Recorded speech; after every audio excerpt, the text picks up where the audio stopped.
juzi jana na wenyewe wazawa wameanza huko nyuma kuandaa mambo kama haya, ni kwa ajili ya amri hii ya Mungu subhanahu wa ta'ala. Kwa hiyo kila mmoja anayejua kwamba yeye ni mtoto na kazaliwa, ana haki za kufanya kwa wazazi wake, ambao ni kuwafanyia wema wazazi wake wakiwa hai na pia wakiwa wafu, wanatakiwa wafanyiwe wema. Masheikh wameliona hili na wengine wakalieleza, wakasema watansana al-ahibba ba'da ashiri waqad surina idhama baliyati.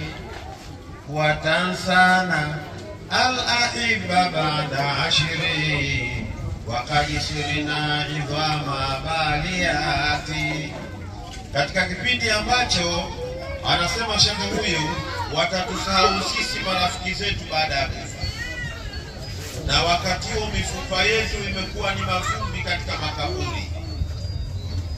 Hakuna lolote mbele yetu isipokuwa ndio yale aliyokuja nao Mtume, ndio anotupa thamani kule akhera.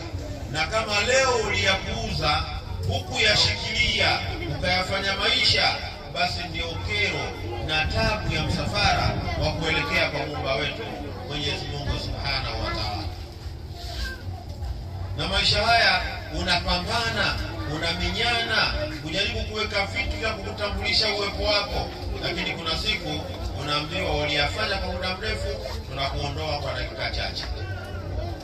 Na shekha akazungumza, yuhawilu an qaribin min usuli muzakharafati ila baiti turabi. Shekhe anasema atahamishwa mwanadamu kwa muda ulio mdogo sana, kutolewa katika jumba lenye mkataba wa miaka 10 kulijenga, anatolewa kwa sekunde chache kupelekwa katika nyumba ya masaa 3 yenye vumbi bila kuzingatia joto wala baridi, na awekwe pahali hapo. Tena fayuslimu fihi mahjura wahida ahata bihi shuhubul i'tirabi. Atalazwa katika nyumba ya mchanga hali ya kuhamwa, kitamzunguka yeye kihoro cha ugeni. Watakuja watu hawajaonana nao katika safari zake za fahari, kupanda ndege, kuzamia baharini au kutembea nchi kavu, hajaonana na watu.